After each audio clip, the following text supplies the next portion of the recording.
Bayangkan, kamu datang di hari kiamat dengan sholat yang banyak, puasa yang sempurna, sedekah yang tidak terhitung. Tapi namamu dipanggil sebagai orang yang bangkrut.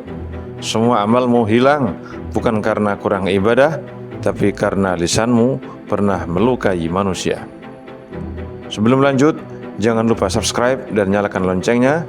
Satu klik dari Anda bisa jadi wasilah menyebarkan ilmu dan menghidupkan hati banyak orang.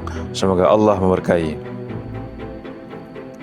Rasulullah pernah bertanya kepada para sahabat, "Atadruna manil muflis?" Tahukah kalian, wahai para sahabat, siapa orang yang bangkrut? Para sahabat menjawab, orang yang tidak punya uang dan tidak punya harta, ya Rasul. Nabi Muhammad mengguncang pemahaman itu dengan definisi yang jauh lebih mengerikan.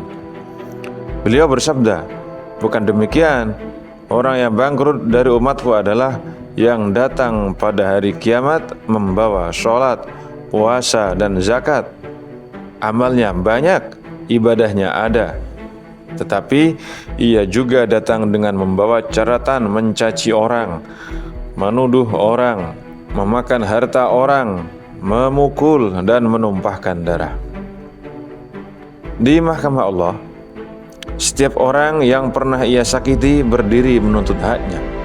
Lalu pahala orang itu diserahkan kepada mereka satu persatu. Jika pahalanya masih banyak, mungkin ia masih selamat. Tetapi ketika pahala itu habis, sementara manusia yang ia zalimi masih banyak, maka Allah memerintahkan, ambil dosa mereka dan timpakan kepada dirinya.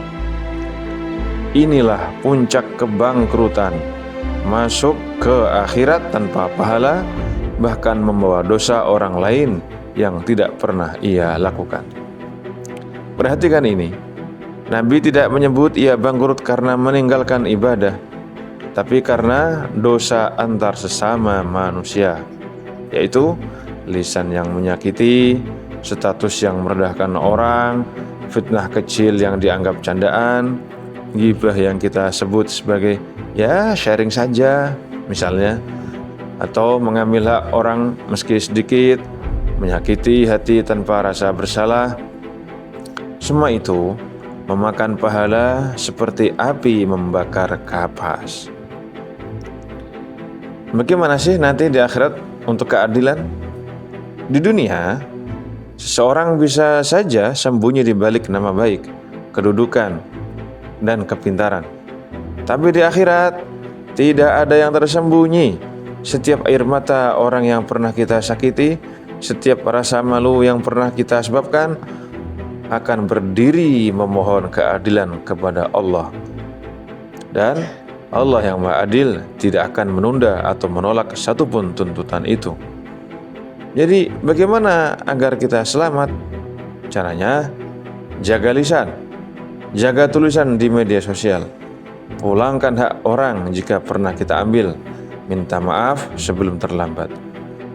Karena di akhirat, permintaan maaf tidak lagi diterima, yang ada hanya tukar-menukar pahala dan dosa.